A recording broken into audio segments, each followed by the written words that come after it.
అదే RTV app వార్తల్ని క్షణాల్లో చదివే అవకాశం ఉంటుంది. ఒక న్యూస్ పేపర్, ఒక టెలివిజన్ ఛానల్ మీ చేతుల్లో ఎప్పుడు ఉంటాయి. ఆనందంగా ఉన్నది ఇక్కడికి రావడం. నేను ఇదే ఫస్ట్ టైం రావడం ఇక్కడికి.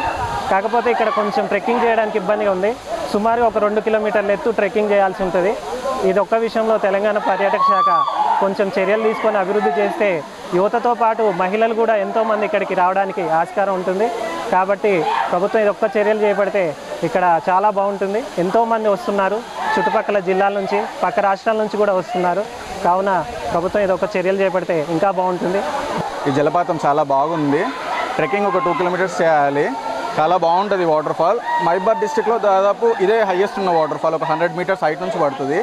అండ్ ఈ 2 కిలోమీటర్స్ చాలా అంటే 2 కిలోమీటర్స్లో ఒక 80% ఈజీగా యాక్సెస్ ఉంటుంది. ఒక 10% గవర్నమెంట్ కొంచెం ఇంకా దాన్ని డెవలప్ చేస్తే చాలామంది పర్యాటకులు ఇక్కడికి ఈజీగా యాక్సెస్ చేయవచ్చు ఈ వాటర్ ఫాల్. మహబూబాబాద్ డిస్టిక్లో చాలా మంచి వాటర్ ఫాల్ ఇది. అండ్ వ్యూ పాయింట్ కూడా చాలా బాగుంటుంది ఇక్కడ నుంచి. అండ్ వచ్చే పర్యాటకులు కూడా కొంచెం ప్లాస్టిక్ని అవాయిడ్ చేస్తే చాలా బెటర్ అనుకుంటున్నాను. చాలా బాగుంది, చాలా బాగా ఎంజాయ్ చేస్తున్నాం. తయారు చేయొచ్చు. ఇక్కడ చాలా దగ్గరలో ఉంది. మహబూబాబాద్ డిస్టిక్ చాలా కూతవేట దూరంలో ఉన్న ప్రాంతం ఇది. చాలా బాగుంటుంది అండ్ చాలా హైట్ నుంచి వాటర్ పడుతున్నాయి. మరిన్ని వీడియోస్ కోసం ఛానల్ ని సబ్స్క్రైబ్ చేయండి. లేటెస్ట్ అప్డేట్స్ కోసం వాట్సాప్ ఛానల్ ని ఫాలో చేయండి. అండ్ లింక్ డిస్క్రిప్షన్ లో ఉంది.